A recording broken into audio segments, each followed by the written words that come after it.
Ceux qui font Monaco sont au micro. Je suis Geneviève Berthy et bienvenue dans le podcast de Monaco Info.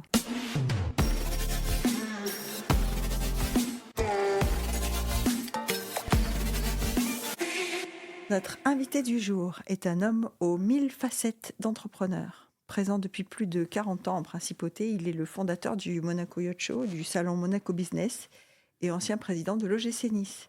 Il a su créer, tenter et innover. Il incarne le goût du défi et de l'esprit d'entreprise. Bonjour, Maurice Cohen. Bonjour, Geneviève. Quand je dis que tu incarnes le goût du défi, j'imagine que quand on a l'idée de créer le Monaco Yacht Show, c'est pas tout simple, hein, la mise en œuvre. Hein. Non, c'était pas facile. Surtout qu'on avait démarré au début, ça a été la guerre du Golfe. Donc on s'est arrêté. C'est le sens du timing, ça. Voilà. On s'est arrêté pendant un an parce qu'au début, l'idée était de faire un salon nautique classique, habituel, comme il y a à Cannes, etc. Et avec la guerre du Golfe, on a stoppé. Et puis, on a rencontré des brokers, des gens intéressants, et notamment le père Altos, qui était après Fraser Yacht, qui nous a beaucoup aidés, qui nous a donné des conseils, et on est parti comme ça sur le super yacht. Ah oui, parce que le Monaco Yacht Show, ça démarre très vite sur le super yacht. Hein. C'est pas une transformation qui est venue après. Non, c'est ça. C'est-à-dire qu'il y a eu... l'idée, au début, était de faire un salon nautique classique. Ouais. Et après, il y a eu la guerre du Golfe, on s'est arrêté, on a tout arrêté, puis on a dit, tiens, pourquoi ne pas faire autre chose ? Oui, il faut chercher toujours... Voilà. Faut toujours chercher un truc qui nous différencie des autres. C'est ça. Et un peu, c'est l'idée. Et finalement, comme il y avait un marché sur le super yacht, on a fait le tour des brokers de Monaco, puisqu'il y en avait quand même pas mal à l'époque. Et puis, on est tombé sur Monsieur Altos, et il a été sympa, il nous a bien conseillé, il nous a introduit un peu à droite et à gauche. Parce que le yachting, c'est un monde fermé pour ceux qui n'en font pas partie. Tout à fait. C'est pour ça qu'on s'est appuyé sur les brokers qui étaient à Monaco. Ouais. Et eux avaient un besoin aussi, parce qu'il y avait quelques événements qui se passaient en Italie, à San Remo, et il n'y avait rien dans la région. Et même le salon de Cannes, c'était du petit bateau et de la voile. Il n'y avait pas ce qui a évolué, parce qu'aujourd'hui, Cannes, c'est aussi du super yacht. Bah oui, mais... Voilà. Et j'ai fait ça pendant 6 ans. Puis après, on m'a un peu poussé dehors en me disant... Mais c'est parce que les entrepreneurs, ils ne tiennent pas en place, en fait. Hein. Non, ils ne tiennent pas en place.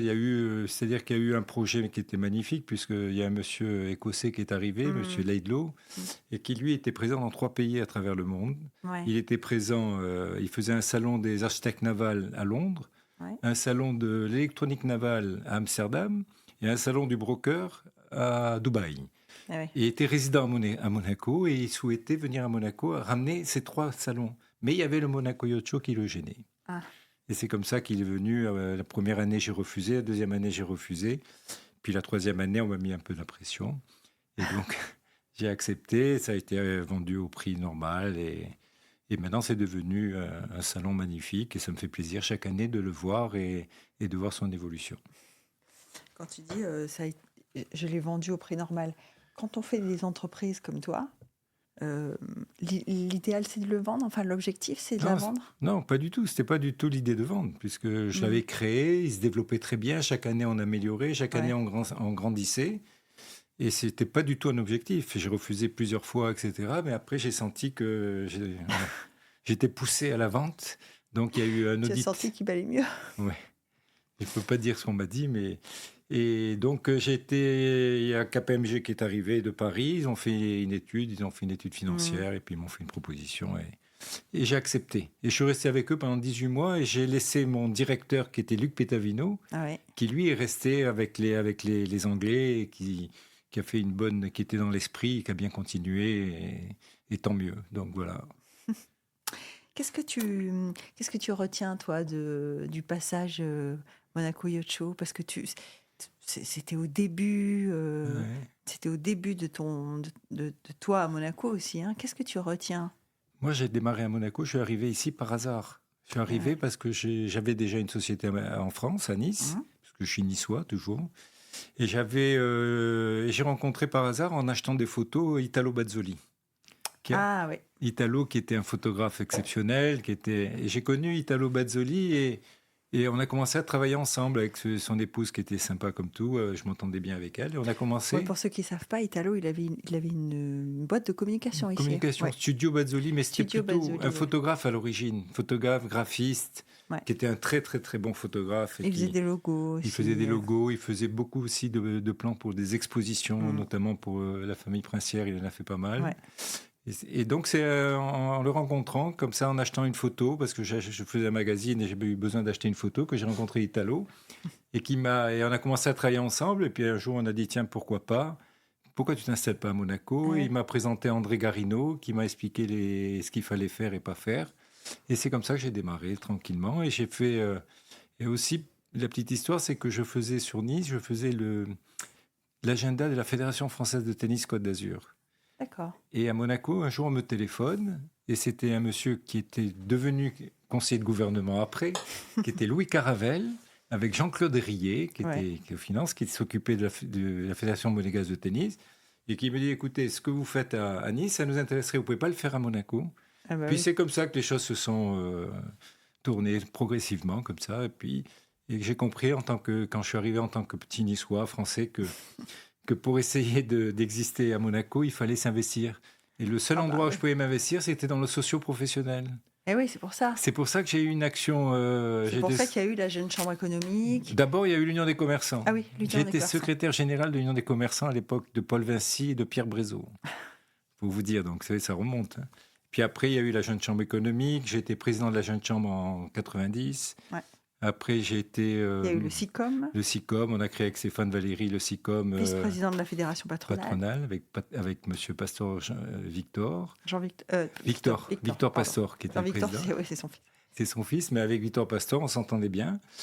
Et puis après, il y a eu la CDE, la Chambre de développement économique, où j'ai été secrétaire général avec Michel Pastor.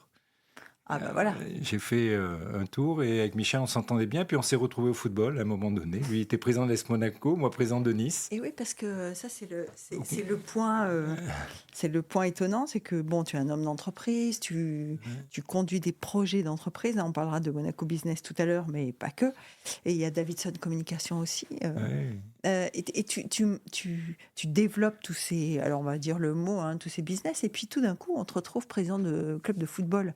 Alors c'est un business, ok, mais peut-être pas la même chose. Hein. Non, c'était passionnel parce que comme je suis niçois, j'étais très investi dans un club de sport amateur à Nice qui s'appelle le Cavigal de Nice. Ah ouais. Qui est un club avec 10 sections dans tous les domaines. Il y a une section basket assez forte. Voilà, féminine. Puis là, maintenant, c'est les féminines, elles sont en deuxième division. Et donc, j'ai été président du foot, président général du Cavigal. Ouais. Et quand il y a eu l'OGC Nice qui était en difficulté, j'avais un ami avec qui j'avais joué au football, qui était Jean-Luc Bellet, qui était directeur de l'OGC Nice, qui m'appelle et qui me dit on est embêté. On n'a pas de président. On va déposer le bilan. Le club était chez mandataire ad hoc, je vous raccourcis l'histoire. Ouais. Et donc, j'ai réuni une bande d'amis, on était 5-6. Et on a dit, pourquoi on ne le reprendrait pas? Donc, on a réuni les fonds comme ça nécessaires pour pouvoir pallier à la DNCG, pour que la DNCG soit... Et c'est comme ça que l'aventure a démarré. Et donc, j'ai démarré entre copains, mais en se disant... Tu as démarré vraiment, c'est-à-dire tu as racheté le passif, quoi. Ouais, et tous les amis, j'étais un peu la locomotive, et tous les amis que j'ai fait venir, je leur disais, c'est comme au casino, on va mettre de l'argent, mais on va le perdre. Et finalement, on n'a pas perdu. Je pense qu'on s'en est très bien sorti. Ouais. C'est vous qui avez vendu à Ineos? Non, nous, on a vendu aux Chinois. Ah oui. Aux Chinois. Après, non, d'abord, il y a eu Jean-Pierre River qui a fait qui a racheté. Après, lui, il a vendu aux Chinois. On était toujours actionnaire. Et puis après, moi, je suis complètement sorti. Et ça a continué tranquillement. Et là, aujourd'hui, c'est Ineos. Donc, mais non, nous, on a repris le club quand il était au bord du dépôt de bilan. Au bord du gouffre. Donc, c'était passionnel. J'ai fait ça pendant 8 ans, avec beaucoup de passion, parce que c'était bien. Je suis toujours un passionné de sport et de foot. Donc, je continue à voir et Nice et Monaco, parce que c'est mes deux clubs. Donc, bah oui. Quand tu dis le club était au bord du dépôt de bilan, qu'est-ce qu'on fait pour remonter une entreprise? Comment on s'y prend pour remonter une entreprise qui est au bord du gouffre comme ça? Nous, on a eu un peu de chance. On a récupéré donc le club, on a mis l'argent pour payer tout ce qui était URSSAF, tout ce qui était officiel, pour que le club ne dépose pas le bilan. Parce que ça, pour ceux qui ne Enfin, savent pas, c'est pénal. Hein. ah oui, c'est pénal. Et donc, quand on a repris le club, on s'est retrouvé, une fois qu'on avait payé sans argent, L'URSSAF, on s'est retrouvé sans trésorerie importante pour pouvoir recruter des joueurs. Et on a commencé j'ai fait un peu le tour de France et j'ai été voir tous les clubs sympas qui nous ont prêté des joueurs. Et on a démarré le championnat avec 7 joueurs prêtés. 2 de Marseille, un de Lille. On a fait le tour des clubs qui avaient des joueurs qui ne jouaient pas avec eux. Et comme ça, on est arrivé à se faire prêter 7 joueurs. 7 joueurs qui étaient dans l'effectif. Pour ceux qui ne savent pas aussi, hein, quand on prête, un club prête à un autre club dans le football, c'est le club qui prête, qui paye le salaire. En partie, ça dépend. C'est des négociations, mais effectivement, nous, on avait un joueur, Kaba Diawara, qui était un super joueur qui appartenait au PSG, qui était un super, qui a fait le 1000, puisqu'il nous avait, qui était extraordinaire. Bah, nous, on lui payait 5-6 000 euros et Paris, on payait 60 000. Oui, c'est ça l'ordre de grandeur. Voilà, hein. donc c'est 10%. Donc nous, il y a même des clubs qui payaient l'intégralité du joueur, on ne payait que le minimum obligatoire.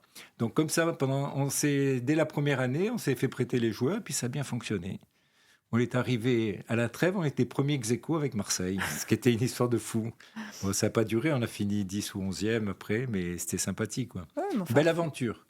Finir dès sa première année au milieu du tableau, c'est plutôt sympa. Oui, c'était sympa. Non, pour moi, ma plus grande fierté, c'est que pendant 8 ans, on est arrivé à se maintenir. Parce qu'on n'avait pas de moyens. Hein. On vendait, on achetait, on vendait, on achetait. Donc, on n'avait pas de. C'est très business, ça. Hein. Eh oui, c'est business. C'est même. Des fois, ça fait mal au ventre. Quoi. Et tu t'es séparé de joueurs que tu voulais pas vendre ? Non, il y a des joueurs qui voulaient. Il y en a qui m'ont cassé la porte pour partir. J'ai de belles histoires à raconter, mais le football, c'est une histoire de fou. Je veux dire que pour être président d'un club de foot, il faut être un peu malade. C'est une histoire de fou. Ça s'arrête jamais déjà. Ça s'arrête jamais. Ça s'arrête jamais. Il y a toujours la pression du résultat, la pression des supporters, la pression. La pression financière. La pression des politiques. Bon, Monaco, c'est pas la même chose, mais en France, ça pèse. On a une pression terrible. Ça s'arrête jamais. C'est une histoire de fou. Je ne referai pas. Hein. Non ? 8 ans, c'est bon. Hein. Bon, en même temps, j'imagine qu'il n'y a pas d'autres clubs que tu aimes autant comme pour les reprendre. Hein. Non. On va proposer. J'ai eu beaucoup de propositions après. Oui, parce que tu l'as quand même remonté, le club. On a gagné de l'argent. J'ai distribué à mes actionnaires, en 8 ans, j'ai distribué à l'époque 12 millions d'euros. Ce qui est pas mal. Hein. De bénéfices. Ouais. Et oui, on a fait de très très belles ventes de joueurs, les Loris, les Ederson, les Fanny, on a fait de belles ventes. C'est sur les ventes qu'on peut gagner un peu de l'argent. C'est les ventes qui rapportent et qui supportent le quotidien. Hein. C'est ça. Est-ce que quand on aime faire du business comme toi, quand tu es un homme d'affaires, on a un modèle économique type ? C'est-à-dire là, j'imagine que le foot, c'était quelque chose, mais est-ce que tu as toujours des principes du style, je ne sais plus, j'entendais Tapi qui disait je dépasse jamais 3 fois ce que j'ai dans ma poche. Moi, je ne dépense que ce que j'ai. Déjà, je fais des prévisions, je fais attention. Au niveau du football, ça va vite. Ouais. Et moi, je faisais toujours un budget sur la dernière place, la descente, celle où on ne descend pas. Ouais. Donc, on était 20 clubs, je faisais le budget sur la 17e. Parce que tout l'argent qui arrivait des droits télé, c'était en fonction du classement. D'accord. Et je disais aux joueurs, je vous paye le minimum, mais comme on fait le budget sur la 17e place, tout ce qu'on gagne au-dessus, on partage. Ah. Et donc, quand on a fini 7e, on a gagné peut-être 10 millions de plus. Eh ben, on a pris 5 millions, on les a distribués aux joueurs et 5 millions pour le club. Mais moi, j'avais un budget qui était toujours à l'équilibre. Pourquoi ? Parce que je faisais les salaires des joueurs, je ne dépassais pas notre budget. Toujours à l'équilibre à la 17e place. Alors, c'est des fois pas ambitieux, parce que des fois, il faut prendre des risques pour essayer d'aller... Mais comme ça, on a fini 10e, on a fini 8e, on a toujours été dans les classés, on a fait une finale de coupe. Donc, on a toujours été bien tout en ménageant l'aspect financier et le sérieux du financier, ce qui a amené beaucoup de clubs à être en difficulté, parce que moi, je me rappelle, aujourd'hui, quand je regarde les clubs qui sont en première division ou en Ligue 1, il y en a beaucoup qui ont disparu. Nous, Nancy a disparu, Bastia a disparu. C'est vrai. Quand ils réapparaissent un peu, Le Havre, ils ont réapparu, mais ils avaient disparu. Donc, il y a beaucoup de clubs qui ont disparu parce qu'ils ont cru, à un moment donné, avec les droits télé, qu'ils pouvaient oui, c'est ça payer des salaires importants. Et c'est sur les salaires qu'il faut tenir. c'est sur les Des salaires joueurs. c'est sur les salaires qu'il faut tenir. Justement, en parlant de salaire, il y a un passage dans ta vie socio-professionnelle qui a été très important, c'est le tribunal du travail. Oui, c'est ma dernière nomination. Ah oui. J'ai fait pas mal de choses, donc on l'a évoqué, la jeune chambre, la CDE, etc. Et la dernière nomination a été avec beaucoup de plaisir. D'ailleurs, j'y étais ce matin. Parce que qu'est-ce qu'on fait au tribunal du travail, On Maurice ? juge les conflits qu'il y a, c'est un peu les C'est prud'hommes ça, hein. français, les conflits qu'il y a entre les salariés et les patrons. Donc il y a 2 représentants des syndicats et 2 représentants du patronat. Et on a des affaires que l'on juge. Soit ça se fait en conciliation avant, si ça ne se fait pas en conciliation, ça va devant le tribunal. Et nous, on est là pour trouver après avec, bien sûr, le magistrat qui est présent et qui est là pour nous rappeler les différents textes de loi et de trouver, de donner un jugement qui soit juste et en accord. Et jusqu'à présent, ça fait plus de 3 ans que je suis membre, on a toujours trouvé des accords avec les membres des syndicats, donc ça s'est toujours très bien passé. Est-ce que... Ouais, non mais c'est... Et c'est passionnant aussi. Moi, j'aime bien avoir des défis comme ça, ça me plaît. Ben voilà, on parlait de défis tout à l'heure, l'esprit d'entreprise. Alors, on a le tribunal du travail qui est pas un esprit d'entreprise, hein. Mais est-ce qu'il y a quand même des choses sur lesquelles tu dois statuer qui te donnent des idées pour toi ou qui te montrent les dangers qui peuvent exister? Oui, quand on voit tous les cas que l'on voit au tribunal du travail, on se dit, tiens, ça, attention, il ne faut pas faire ça.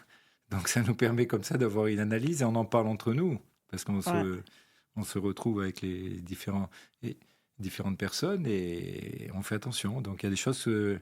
mais moi, je suis satisfait parce que ça fait 42 ans que j'ai des activités à Monaco. Je n'ai jamais eu un problème au tribunal. Ouais. Voilà, donc ça, pour moi, c'est bien.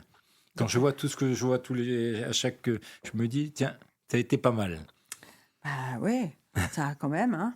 Mais est-ce que le fait aussi d'être dans un secteur, parce que la communication, le yachting, c'est des secteurs qui, alors j'allais pas dire qui font rêver, mais en tout cas qui donnent le sourire aux gens, hein, c'est Oui, pas... c'est dynamique, hein, c'est sympa. Voilà. C'est des activités sympathiques. Moi, je suis un passionné. Alors, passionné pour le football, mais je suis passionné aussi pour la communication. Ouais. Créer des événements, créer des produits, j'adore.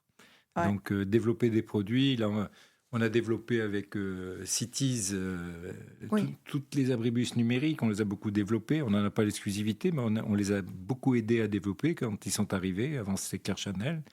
Donc, ça, c'est des beaux challenges, quoi, d'arriver à développer des produits, que ce soit ou dans l'édition ou dans l'affichage. C'est vrai. C'est vrai Et dans l'événement aussi, il y a des choses... J'allais dire, dans l'événement aussi, quand même, c'est un moment où... Il n'y a pas un moment, quand même, Maurice, ou notamment pour le Monaco Business, avant que ça ouvre les portes, il n'y a pas un petit moment où on a un peu le trac, où on a... Bon, je dirais qu'aujourd'hui, un peu moins. Mais il y a toujours quand même, d'ailleurs, quand j'ai fait mon discours d'ouverture du dernier Monaco Business, où Son Altesse le Prince Albert était là, le ministre d'État, beaucoup d'amis... Il y avait du monde, hein. Il y avait du monde, et beaucoup d'amis m'ont dit « Ah, mais tu étais ému ». Effectivement, j'étais ému parce que bon, c'était magnifique d'avoir toutes ces personnalités en face, d'ouvrir le 14e Monaco Business, c'était émouvant, quoi. Moi, ça me prend les tripes toujours. Et j'ai toujours... On dit la veille, pendant, durant la journée, quand c'est fini, c'est vrai, on souffle. On souffle, ouais, c'est bon. Que 14 Monaco Business, ça veut dire que l'événement, il s'est inscrit dans le calendrier de Monaco maintenant. Oui, il s'est inscrit, ça se développe bien. Au début, moi, j'ai voulu faire ça pour faire du B2B entre les entreprises monégasques. Et les rencontres avec les chefs d'entreprise de Monaco, ça a bien fonctionné, ça fonctionne bien. On a beaucoup de demandes d'entreprises de l'extérieur qui veulent venir exposer. C'est l'éternel problème, hein. Et on n'accepte pas, donc des fois on nous engueule, on se fait crier dessus. Mais c'était le concept. Alors on pourrait l'agrandir et aller au Grimaldi et faire un événement plus important. Ouais. Mais on est resté sur ce concept et c'est pas mal. On a 80-90% des participants qui reviennent chaque année au niveau des exposants, donc c'est déjà un beau succès. Est-ce qu'il y a une taille critique pour toi ? C'est quoi le moment que tu redoutes? C'est de plus connaître tout le monde, de plus savoir. Non, ben justement, moi j'aime bien faire les choses humainement, Ouais. avoir des rapports humains. Et là, c'est bien parce que on est au Méridien, au Petit Palais des Congrès. On s'est souvent posé la question de s'agrandir, d'aller au Grimaldi dans une des parties. Et puis finalement, on a dit non, on va rester là, on est bien parce que tout le monde se rencontre, tout le monde se croise. Et les gens, c'est ce qu'ils aiment finalement. C'est d'avoir le contact humain. C'est important. Oui. Alors, d'autant plus qu'on est dans une époque, enfin, on arrive à une époque où il y a beaucoup de machines qui remplacent les humains dans beaucoup de domaines. Hein. Est-ce que toi, dans ta carrière, tu l'as vu évoluer comme ça? On le voit tous les jours, on le voit évoluer aujourd'hui avec l'IA, avec tout ce qui se passe, tout le développement du numérique. On voit une évolution à tous les niveaux. À tous les niveaux. Et là, quand on fait le Monaco Business, on se rend compte avec tous les exposants qui présentent beaucoup de numérique, parce que ça fait partie maintenant du développement de la vie professionnelle. Et là, on se rend compte que les choses changent. Qu'il va falloir laisser la place aux jeunes. Alors, avant de laisser la place aux jeunes, est-ce qu'il y a encore des projets? Parce que alors, le Monaco Business, c'est un projet qui est plus qu'installé. Le Monaco Yacht Show, ça vit toujours. Et il y a les deux journaux. Il y a le magazine. Il y a le magazine, parce que je dirais Monaco Madame, Monaco Monsieur, mais maintenant, c'est une seule édition. Ouais. Oui, il y a le magazine qui marche très bien. On est là aussi, un bon développement. Au début, on a fait Monaco Monsieur, parce qu'il y avait un titre qui existait qui était Monaco Madame, mais ça s'est éteint. Donc tu me rassures, je pensais que tu voulais t'occuper que des messieurs. Non, nous on voulait faire les deux, mais il y avait un titre qui était déposé, donc Monaco Madame. Donc il a fallu attendre que la société a déposé le bilan, lâché le titre pour qu'on puisse faire Monaco Monsieur et Madame. Et aujourd'hui, c'est très bien. L'idée du magazine, c'est de mettre en avant donc, des personnalités du monde économique, culturel, sportif, politique. C'est le podcast qui écrit, quoi. Et donc, on essaye de trouver toujours des idées un peu innovantes pour mettre en avant des personnalités. Ouais.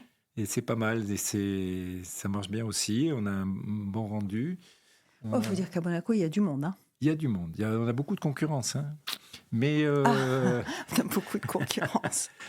Mais nous, moi, j'ai eu l'idée au début. Ce qui fonctionne bien, c'est que j'ai abonné directement plus de 850 personnalités à Monaco. Qui sont abonnés, qui le reçoivent gratuitement à la maison, sous blister. Donc ceux-là sont abonnés, ils le reçoivent. Et après, on le fait diffuser. On a un petit accord avec la MAPI, l'association Monaco des handicapés, qui le diffuse dans tous les commerces et qui sont bien reçus. Et donc, ça a une bonne diffusion. Alors, on en vend aussi en kiosque, mais pas beaucoup, en réalité. Mais il est en kiosque, on peut le dire. Mais c'est surtout une bonne diffusion. Entre la MAPI et les abonnés, on a une bonne diffusion. Et donc, si vous avez une bonne diffusion, tu penses que vous avez un bon lectorat ? Je pense qu'on a un électorat de chefs d'entreprise et de dirigeants. On a orienté aussi nos 800 abonnés dans ce domaine-là, plus après quelques secteurs dans le domaine médical et dans le domaine de laboratoire. On a aussi. Que ce soit sur les tables aussi. Il faut que ce soit sur les tables. C'est pour ça qu'on le diffuse, mais c'est bien diffusé. Hein. Moi, je suis très content du contact avec la MAPI. Ils nous font ça, ils nous font aussi la diffusion du plan de Monaco. Ah oui, c'est vrai. On les fait travailler, ils sont super en plus ces gosses là. Et c'est prenant quoi. Ça fait plaisir. Ouais, ça fait plaisir. Quand on parlait de la diffusion et de la représentativité du Monaco Monsieur, c'est ton ambition au départ ? Tu te dis que tu vas être un élément incontournable du paysage ou pas ? Non, alors c'est encore le hasard. Moi, j'ai beaucoup de hasard. Vous savez, quand j'ai arrêté le football, j'avais plus d'activité professionnelle puisque j'avais vendu Mediaplus. Ça devait te faire tout drôle. Non, mais c'est pour ça que de suite, j'ai dit, je peux pas rester sans rien faire. Et j'ai racheté donc Monaco Communication à Patrick Zira.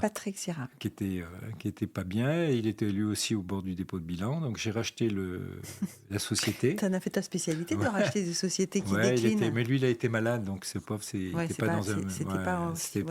plus dû à sa maladie. C'est pas des erreurs de management. Non.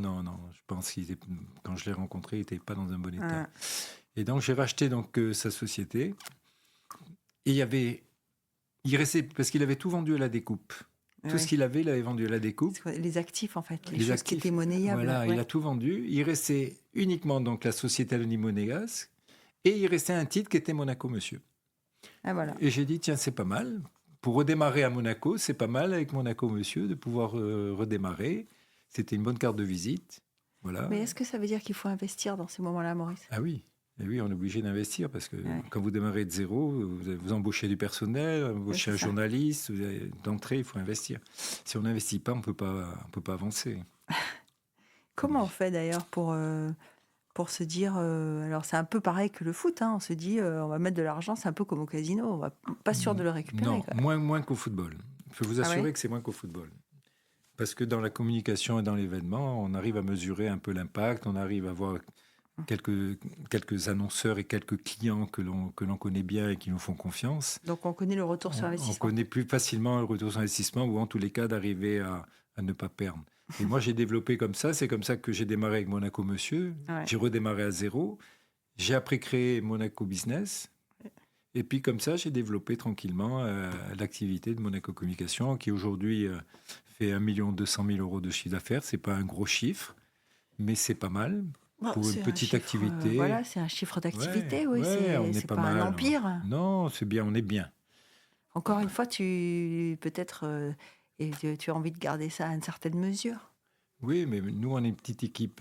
On s'entend très bien, ça fonctionne très bien. On a un bon relationnel. On se complète. Donc, c'est très bien comme ça. Ah ouais. Je ne veux pas essayer de développer. Tous les jours, on cherche des idées nouvelles. Mais je ne cherche pas à me développer pour me développer, quoi. Il faut qu'on trouve quelque chose qui nous donne envie, quoi. Qu'on ait envie de faire. Alors, on a quelques idées, on y réfléchit. Oui, parce que c'était un peu ça qui me venait comme question.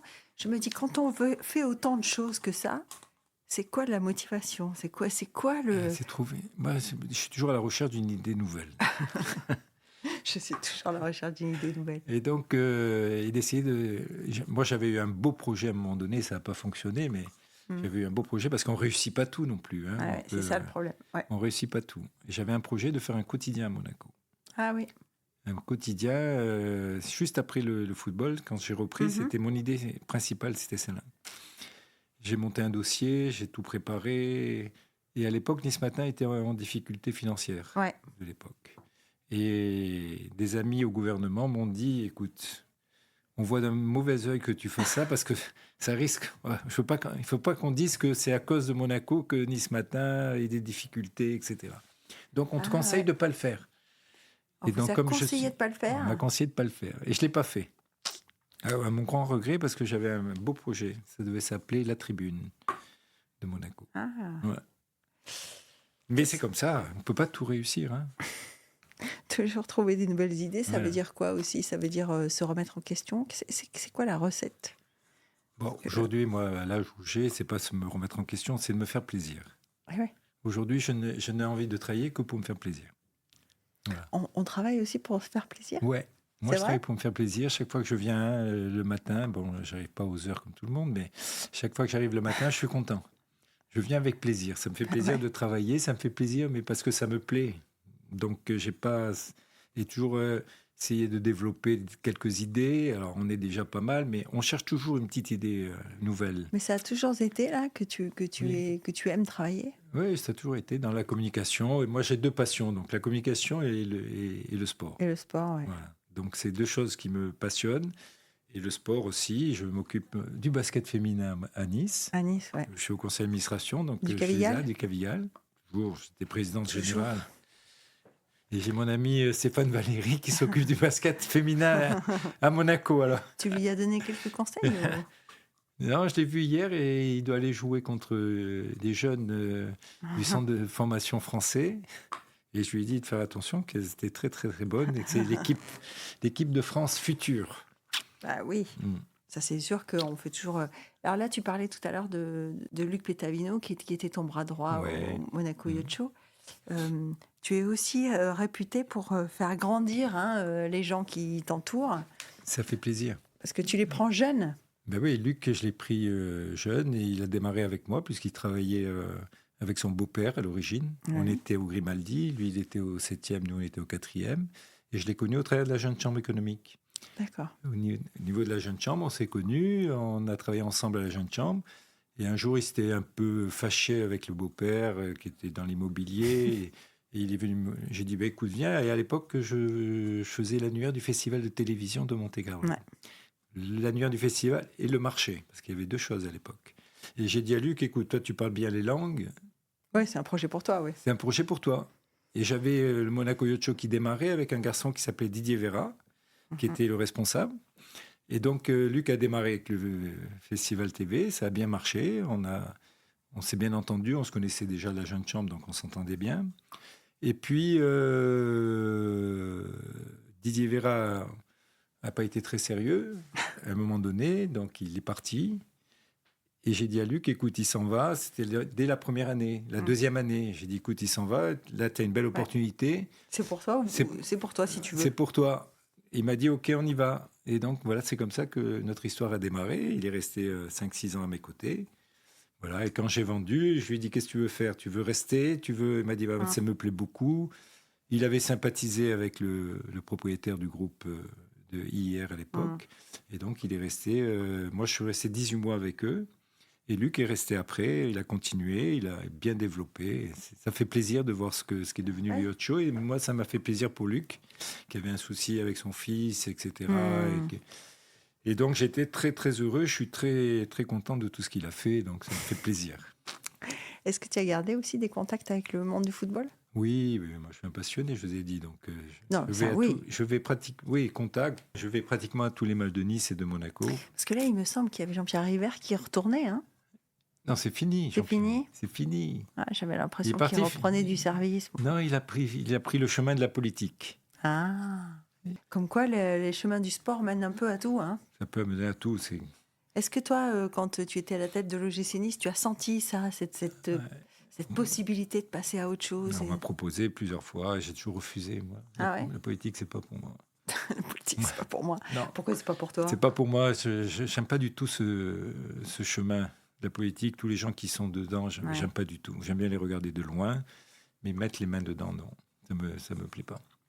C'est mieux le sport. Oui. Voilà. Bah, c'est sûr que le sport, c'est plus direct. Plus sympathique. Plus sympathique. C'est plus sympathique, c'est plus agréable. Et on fait de belles choses dans le sport. Est-ce que tu as pensé enseigner aussi? Non, ça non. Je suis pas tellement... Non. Ça m'est pas venu à l'idée et je crois qu'on me l'a jamais proposé non plus. Non plus? Ça doit pas être bon, à mon avis. Est-ce que tu n'as pas l'impression que tu as la fibre de la transmission? Parce que je disais que tout à l'heure, tu recrutes toujours des jeunes. La transmission dans les affaires, oui. J'ai beaucoup aidé, beaucoup formé, même des gens. J'ai lancé beaucoup de gens dans le domaine de l'événementiel au travers de l'OGC Nice, qui réussissent très bien, comme Cédric Messina qui a fait My Coach, qui a fait une start-up et qui est montée. C'est un petit que j'ai formé. Ah, c'est un petit. Maintenant, c'est que j'ai formé. Voilà, j'ai comme ça pas mal de jeunes avec qui je les ai aidés à se développer. Ça fait plaisir. Non, je suis pas... Mais justement, quand on a envie d'entreprendre comme ça, bon, tu me disais, moi j'aime bien me remettre en question, j'aime bien des nouveaux défis, j'aime bien... Voilà, mais il y a bien quelque chose qui fait qu'on aime toujours construire comme ça. Je sais pas. Non ? Je pourrais pas te répondre. Pour moi, tu as imaginé travailler pour un patron ? Ah non, jamais. Non, j'ai jamais travaillé pour un patron. J'ai toujours été indépendant. J'ai travaillé pour un patron. J'ai toujours été indépendant. C'est vrai ? J'aurais pu rentrer dans des belles structures, on m'a fait des propositions, mais j'ai toujours été indépendant. J'ai toujours voulu être mon patron, voulu développer. Et même il n'y a pas un phénomène, il n'y a pas un moment où tu te lasses un peu quand tu développes et que ça marche et que ça avance. Non, ça fait plaisir. Non, il y a des choses qui font et puis c'est transmis. Hein. J'ai eu 4 ou 5 agences de publicité à Monaco. Hein. J'ai eu Davidson, j'ai eu Media Plus, j'étais associé dans Promocom. Donc j'ai eu pas mal. J'ai eu aussi l'Observateur de Monaco. Donc j'ai fait beaucoup de choses. Donc, mais passionnément, toujours dans ce que je sais faire. Chaque fois que j'ai voulu faire des choses qui n'étaient pas dans mon secteur d'activité, ça n'a jamais marché. C'est vrai ? Ça t'est arrivé ? Parce que tout à l'heure, tu ça disais, il n'y a pas que des succès. Non, et je ne sais plus qui a dit que le succès, ça se construit sur des échecs. Oui, ça m'est arrivé. J'ai eu échec. J'ai développé à un moment donné la diffusion d'une raquette de tennis à l'époque. D'un Italien qui s'appelait Panetta. Ouais. Ouais, je crois que c'est ça. Claudio Panetta. Bah oui, quand même. Donc c'était un bon joueur qui était coté à l'époque et j'avais pris l'exclusivité de la diffusion d'une raquette de tennis Qu'il avait dessiné. Qu'il avait dessinée et qui était fabriquée, qui s'appelait WIP, W-I-P. Et donc je me suis, comme à un moment donné, ça a été en 81, je crois. Parce que tu aimes le tennis alors. Oui, j'aime beaucoup le tennis aussi. Ah. Et j'aime bien tous les sports en général. Le tennis, le foot, le basket, le handball, ça me plaît bien. Il n'y a que le rugby que je n'aime pas parce que je trouve ça trop violent. J'aime pas la violence, donc le rugby, ça me plaît pas. Je trouve que c'est très, très violent comme sport. Et donc tu décides de commercialiser ces raquettes. Donc je décide de commercialiser ces raquettes pour toute la France. J'ai pris l'exclusivité pour toute la France, mais je me suis ramassé parce que d'abord c'est pas mon métier et que la raquette elle était pas performante, elle était trop lourde à l'époque. C'est des grands tamis en bois. Elle était trop lourde, donc ça m'a coûté beaucoup. J'ai beaucoup travaillé. J'avais embauché une dizaine de commerciaux en France. Ah oui. Oui, j'ai mis le paquet. Là, c'était pas à l'échelle humaine. J'ai mis le paquet. Et j'importais aussi du cordage d'Inde. À l'époque, on jouait avec du boyau. Vous savez, à l'époque. Ouais. Bon, je parle de ça, c'était en 78-79. Voilà, belle aventure, mais qui a mal tourné. Et chaque fois que j'ai voulu faire quelque chose en dehors de mon métier, ça n'a pas fonctionné. Voilà, c'était pas vraiment en dehors de ton métier quand même. Oui, c'était en dehors. De faire de la vente comme ça, non, c'était avoir une marque. Non, ça n'a pas fonctionné. C'est difficile. Hein. Ouais. Et comment on se remet quand on est un entrepreneur? Comment on se remet de ces échecs? Est-ce qu'ils pèsent ou est-ce qu'ils sont motivants? Non, c'est motivant. On sait les erreurs qu'on a commises. Si demain je devais refaire ma vie, elle serait différente. Hein. C'est vrai? Donc, oui, il y a plein de choses que tu ferais pas pareil. Il y a plein de choses que je ferais pas pareil. Il y a plein de choses que je ferais différemment. Beaucoup de choses que je ferais pas pareil. C'est vrai?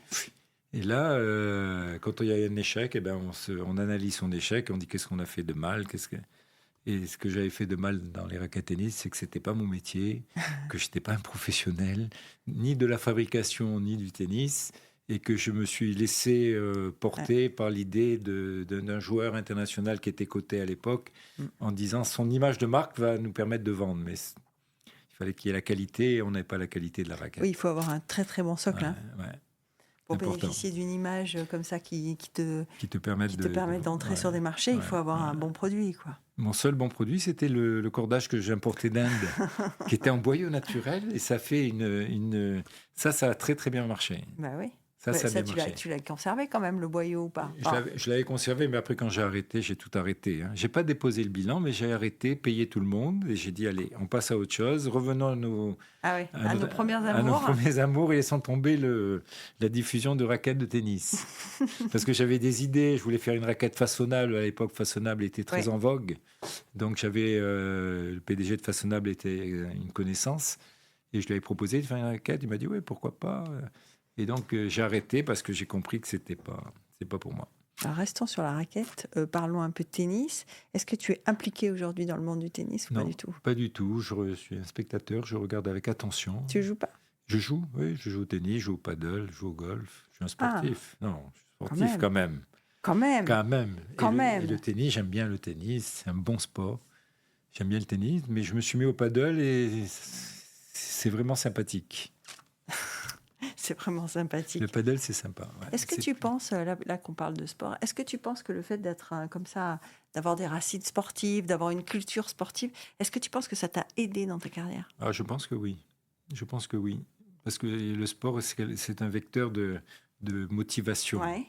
Et je crois que quand on est motivé dans le sport, on est motivé après dans la vie. Je pense qu'il n'y a pas de problème. Tu étais un gagneur sur un terrain? Oui, j'étais un gagneur.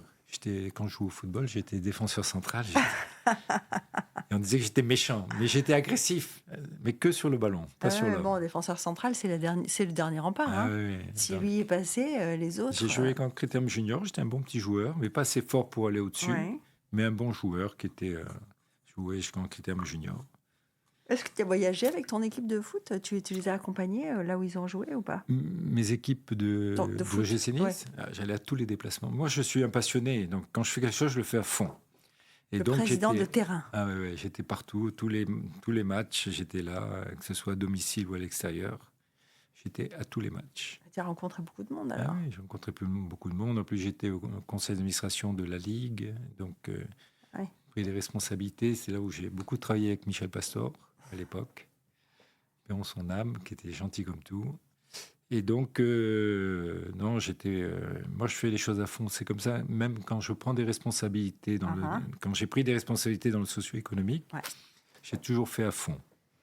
Oui, parce qu'on n'a pas beaucoup parlé du Conseil économique et social. Le Conseil économique et social, c'est une représentation aussi. Hein. Il y a beaucoup de gens qui font partie de la société civile dans des domaines complètement différents. Est-ce que c'est facile de trouver des positions communes pour tous ces gens ? Écoutez, au Conseil économique et social, moi j'ai fait 2 mandats, 2 fois 4 ans. Donc, c'est quand même pas mal. Ce qui est bien, c'est qu'il y a une répartition entre les représentations du gouvernement, représentation des salariés, représentation du patronat. Donc moi j'étais plutôt patronat puisque j'ai toute ma carrière à la fédération patronale. Et donc c'est intéressant parce qu'on était là pour étudier des vœux sur des sujets importants, comme ça se fait encore aujourd'hui, et qui permettaient d'aider la réflexion du gouvernement ou du Conseil national. Donc c'était très intéressant. C'est beaucoup de travail, c'est beaucoup de réunions. Et des fois pour rien, parce que ça aboutit pas. Quand vous faites des vœux et que vous voyez qu'à la fin, ça sert à rien. Mais il y en a eu des vœux que vous avez fait de temps d'époque et qui sont tenus ? Oui, je veux dire, la plupart des vœux en général du Conseil économique et social et environnemental, lorsqu'il passe après, donc il y a d'abord un travail en commission. Une fois que le travail en commission est fait, si le vœu est validé et accepté, il passe au comité, qui est avec la présidente, le président, les différents groupes. Si le vœu est accepté, il est voté et accepté par tout le monde, il est envoyé au gouvernement. Et en général, c'est des vœux qui arrivent au bout et qui aident à la réflexion du Conseil national ou du gouvernement. Donc on en a eu des vœux. C'est vrai ? Oui, il y a eu des vœux. On a fait des vœux à l'époque où il y avait... Quand la France est passée à 35 heures, nous, on est toujours à 39 heures. Donc on avait beaucoup travaillé là-dessus. Et le vœu était de rester aux 39 heures. Eh oui, j'allais te dire, toi, en tant que chef d'entreprise, tu étais plus favorable aux 39 qu'aux 35 ? Oui. On s'est battu pour conserver les 39 heures avec un salaire correspondant aux 39 heures, bien sûr. Oui, bien sûr. Puisqu'à l'époque, en France, ils diminuaient une partie du salaire. Donc, on s'est battu pour qu'on ne soit pas comme les Français et au niveau de la législation et que Monaco garde sa spécificité. Mais ça tient toujours d'ailleurs, parce qu'on est toujours à 39 heures. On est toujours à 39 heures. C'est très bien comme ça. C'est très bien. En France, ils travaillent plus maintenant, mais bon, pour gagner plus, on dit, travailler plus. Tu disais que tu travaillais quand tu voulais, c'était devenu ton luxe. Oui. Qu'est-ce que tu fais en dehors de ça alors ? Bon, tu m'as dit, je joue au golf, etc. Mais est-ce que tu as toujours des contacts socio-économiques un peu comme ça ou pas ? Oui, j'ai beaucoup de contacts. Alors, dans le monde du football, j'en ai pas mal, parce qu'on garde des contacts amicaux après. Dans le monde du football, j'en ai pas mal. Dans le monde économique aussi. Et je rencontre des gens que j'ai connus il y a très longtemps, avec qui on a fait des choses ensemble au niveau de l'associatif. Quand je rencontre par exemple Pierre Brézot, j'ai un grand plaisir de le rencontrer. Par exemple, quand je rencontre Henri Lézé de McDo, c'est un grand plaisir parce qu'on a fait beaucoup de choses ensemble avec l'Union des commerçants. Quand je rencontre mes amis de la Jeune Chambre aussi. Vous voyez, donc il y a tout, à tel point qu'au niveau de la Jeune Chambre, vous savez qu'après, il y a ceux qui ont fait quelque chose d'exceptionnel, ils deviennent sénateurs, donc membres à vie. Et nous, on est une petite bande de sénateurs. On se réunit tous les mercredis à midi. Tous les mercredis à midi, on mange au Méridien. Au Méridien. Au Méridien, on mange et on refait le monde, là, comme ça, pendant 1h30. Et on mange tous les mercredis. On est entre 8 et 12 personnes chaque fois. C'est sympa, ça. Et on sait que c'est le mercredi midi, et celui qui vient, il vient, celui qui ne vient pas, il ne vient pas. Mais c'est très sympathique. Et comme ça, il y a plein d'amis avec qui on refait. Il y a Robert Chanas qui a pris des responsabilités importantes, avec qui on parle beaucoup. Gérard Avera, Giordano, il y a plein d'amis, c'est sympa comme tout. Et toi, tu te considères comment ? Plus comme un commerçant ou plus comme un entrepreneur ? Plus comme un entrepreneur. Ouais. Il y a quand même une différence entre les deux. Oui, il y a une différence. L'entrepreneur, il va chercher le commerçant, il attend pour moi. Il attend qu'on vienne à lui. Tandis que l'entrepreneur, il va au-devant. Le commerçant, c'est pas passif, si ? Non, il n'est pas passif, mais bon, il attend. Moi, je ne pourrais pas être commerçant, par exemple. Être dans une boutique à attendre, vous êtes dans une... c'est pas possible, ça. Ouais, c'est long. Ouais, je pense. Pourquoi ? Parce que le trait de caractère de Maurice Cohen, le plus... c'est quoi ? Oui, j'ai besoin d'activité. J'ai besoin d'être en mouvement. Hyperactif, alors. Ouais, en mouvement. J'ai besoin d'être en mouvement, j'ai besoin de faire des choses. Je ne peux pas rester... 6 heures dans un bureau, c'est pas possible. Mais quand on est chef d'entreprise, il faut passer du temps dans son bureau quand même. Oui, j'y passe assez de temps pour ce qu'il faut et après donner le dynamisme, bouger, faire partie de mouvements, de réflexion. Moi, j'aime bien. Je vais à la Fédération patronale avec plaisir, je fais partie de commission, donc voilà, ça fait partie de la vie active, quoi. Et si on n'a pas ça, à mon avis, on perd beaucoup. Je travaille beaucoup avec la FEDEM, je travaille beaucoup avec Philippe Ortelli, on échange beaucoup, donc c'est intéressant. On a déjà eu des représentants des entreprises monégasques, je leur ai bien posé la question de savoir comment ils considéraient le monde de l'entreprise aujourd'hui à Monaco. Comment on le voit, Maurice, aujourd'hui? Moi, je pense qu'à Monaco, moi qui suis niçois quand même, qui vit à Nice et qui travaille à Monaco depuis 42 ans. À Monaco, on est préservé. Je trouve que Monaco, le marché économique de la principauté, on est préservé. D'accord. On a d'abord un contact assez direct avec les personnes qui ont des responsabilités, ce qu'on ne peut pas trouver en France et ni à Nice dans ce domaine-là. Et on a la chance d'avoir un marché qui se porte bien. Je veux dire que les gens, ils pleurent, peut-être les commerçants, des fois, ils sont tristes. Mais à Monaco, on est préservé. Et c'est une chance pour les gens qui travaillent à Monaco, les gens qui bossent, qui ont créé des entreprises ou même des gens qui viennent travailler. Et ils sont chanceux de venir à Monaco. Donc, moi, je suis un partisan. Donc, et je dis que... Je suis un partisan. Mais j'ai quand même l'impression que quand tu dois retourner à Nice dans tes cercles, on doit te dire, mais tu es monégasque ou tu es niçois alors? Je suis le plus monégasque des Niçois. Ou le plus niçois des monégasques, je ne sais pas. Non, mais j'ai plein d'amis. Ma vie professionnelle, elle est à Monaco depuis plus de 42 ans. Ma vie socio-professionnelle, elle est aussi à Monaco. Ma vie personnelle et sportive, elle est niçoise. Et après, mais ce que je disais à ma femme, on passe plus de temps à Monaco qu'à Nice. On descend très peu en ville. Nous, on habite sur les hauteurs de Nice, à Guéraud. Et on descend très peu au centre-ville. Et on vient plus facilement. Tu habites où alors? À Monaco, mes bureaux, c'est rue Honoré-Labande. D'accord. Non, j'ai pas d'appartement à Monaco. On n'habite pas à Monaco, on n'habite qu'à Nice. On est français. Tu viens tous les matins? Tous les matins. Mais je viens à 9h30, 10h. Quand c'est tranquille. Je mets 20 minutes de chez moi. C'est vrai? Ouais. Donc le spectre de la circulation... Je ne connais pas. Je ne prends pas de rendez-vous avant 10h30 le matin. Jamais? Jamais. Sauf exception, quand il y a un petit déjeuner ou une conférence intéressante à 8h, je fais l'effort. Mais sinon, non. Sinon, non. Depuis toujours? Non. Depuis quelques années, quand même. Non, quand il y avait des grosses activités, j'étais là à 6h du matin. Ah oui, c'est ça que j'allais demander. Ça représente quoi comme amplitude horaire quotidienne? C'était quoi? C'était 10h? C'était 15h? Quand j'avais le yacht show Davidson, etc., j'étais rue Grimaldi, j'arrivais à 6h du matin. Et je partais tous les soirs à 8h. Ah oui, ça fait ça fait 14 heures. Hein. Et je bossais comme un damné. Mais j'avais une quinzaine de personnes, c'est une grosse affaire, quoi. Et ils bossaient autant que toi? Non, le patron, il doit bosser plus que les autres. Les employés, mais ils bossaient bien, non. J'avais une bonne équipe.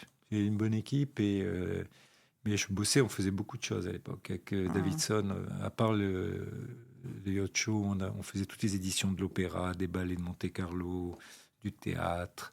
On faisait le livre d'Alain Ducasse. On faisait la revue du Loves à l'époque. On faisait beaucoup de choses.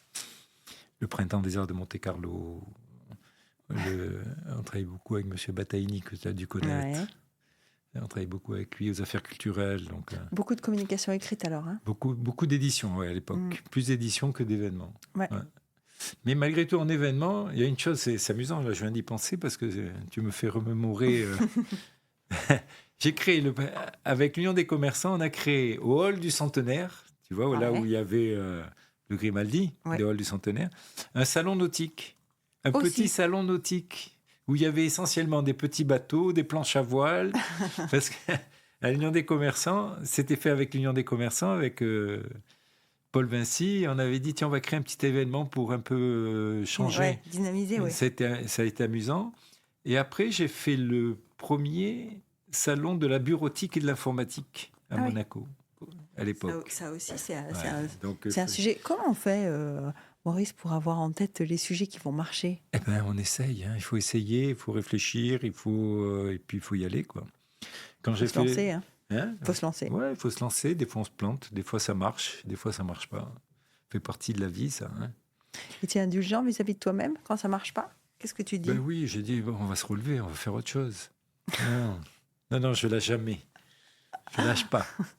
Et alors, qu'est-ce qu'on peut te souhaiter pour la suite, là? La santé, c'est l'essentiel. Voilà, j'ai un certain âge, maintenant un âge certain. Ouais, Donc, enfin, avoir un peu la santé, et continuer à bosser, trouver des idées et accompagner des jeunes. Moi, je cherche un jeune, là. Je lance un message. Ah, S'il y a un jeune qui a envie de s'investir dans l'événement et l'édition, il peut m'appeler. ah d'accord. Voilà, je cherche un jeune pour le former, qui vienne m'aider, m'appuyer, me soutenir. J'aimerais trouver un jeune qui soit ambitieux, qui a envie de développer, qui a envie de venir, de travailler à fond, de se lancer, d'avoir des idées. Un peu ce que j'ai fait. J'aimerais trouver un peu le Maurice Cohen de l'époque. Un mini Maurice. Voilà. Bon, en tout cas, eh ben, merci beaucoup d'avoir trouvé un moment pour nous. Écoutez, c'est un plaisir partagé en tout cas. Et à bientôt. Mais sûrement.